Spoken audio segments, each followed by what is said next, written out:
ঠিক অনুষ্ঠান বাড়ির মতো ক্রিস্পি ভেজ পকোড়া কিভাবে খুব অল্প সময়ে বাড়িতে বানাবেন চলুন সেটাই আজ দেখে নিই। ভেজ পকোড়াগুলো বানানোর জন্য প্রথমেই আমরা পেঁয়াজ, বাঁধাকপি, বিনস আর ধনেপাতাটা কেটে রেডি করে নেব।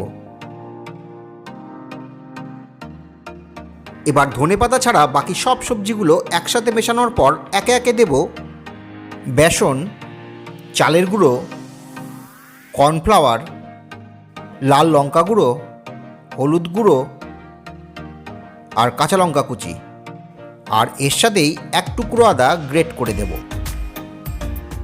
এবার সব উপকরণগুলো একসাথে মেশানোর পর দেব স্বাদ মতো লবণ।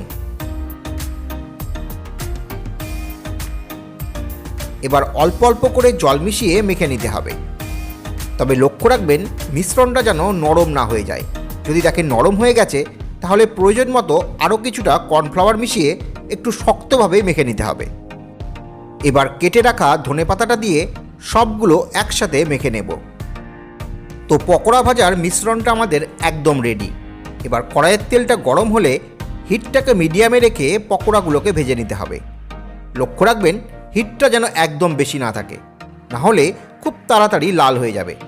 আর মিডিয়াম হিটে ভাজলে একদম মুচমুচে ক্রিস্পি হবে। আমরা 3 থেকে 4 বারে সব পকোড়াগুলোকে এইভাবে গোল্ডেন ব্রাউন কালার করে ভেজে নেব। এইভাবে একবার বাড়িতে ভেজ পকোড়া বানিয়ে দেখবেন, একদম রেস্টুরেন্টের মতো হবে।